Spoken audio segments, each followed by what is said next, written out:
That's fascinating. And when you're talking about how at the end it was about the individual, the team, and the trust among the different members of the team and how to move forward, do you think these were the key to success? What was the key to success, you would say, in these dynamics of the individuals and the team? There are a few things. One is we ran a Changemaker campaign. We ran a campaign that was not based on hierarchy and silos. And there were I think there were a few things. And I want to get to the staff for a minute because I think that's also important. But I think there were three really important takeaways for me from this shift that had to do with the staff, which I think were the secret to our success, and basically the stakeholders around our organization. First, in this new way of working where people form teams and to pursue opportunities and solve complex problems, everyone has to step into their bigness. No one can be small. So in the old system, again, for one person at a time, big, everyone else small, one person giving direction, everyone else passive. In this new way of working, everyone has to step into their leadership. No one can be passive. Second discovery was about innovation, which, people think about the Obama campaign and think, well, it was social media, it was technology, or whatever it was. Actually, innovation, what I discovered about this new way of working was that innovation is actually a human thing. It's the ability to tear down a wall and bring two sides together, and that's when innovation happens. So this is part of our success. So if you think about it, sometimes technology could tear down that wall. We had a platform called mybarackobama.com, which was basically a place for change makers. That was a wall breaker, but also sometimes it was the technology was a function of a team coming together. So we need an app for this kind of thinking. And so, but innovation was a very human thing. And it really is the requisite skill in this new game is tearing down walls and bringing two sides together. That's the new requisite leadership skill. The third takeaway was that if you think about it, we thought we were going to wrestle change to the ground. This gets more to the heart of the Changemaker effect. We thought we'd open up the organization, let everyone lead, we'll get in front of change. Actually, what we found was we found change was harder and harder to keep up with because when everyone leads, leaders make change. So if you think about it, if everything you changes everything, and everyone is doing it, then you're in a changemaker system, and that creates a new kind of change. It's not linear and faster like we've had for millennia.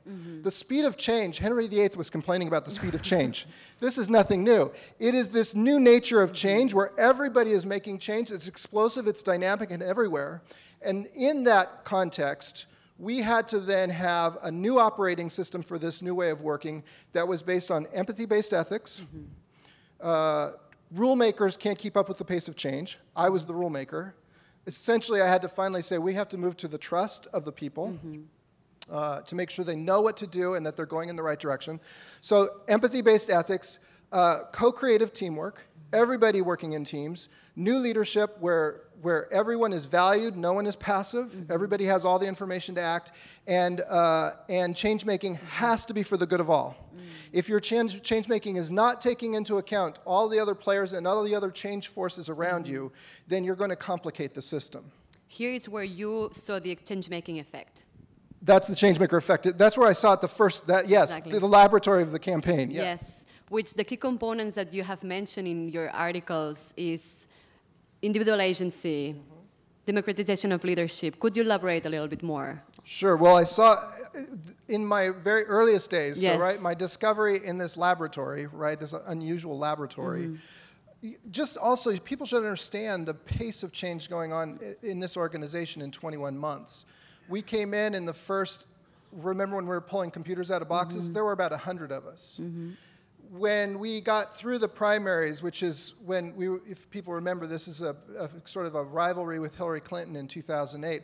At that point, we had 2,000 staff, and we were running on a $40 million a month budget revenues stream. That's 16 months. In the last 16 weeks, we went from 2,000 staff to 6,000 staff. and from 40 million a month to $100 million a month. So this is proven here. And this was going through all of this forces of change that were coming at us in a campaign. You have a media spotlight on you. You have, you have a PR crisis here and there. And so all of this is also running with a lot of emotion.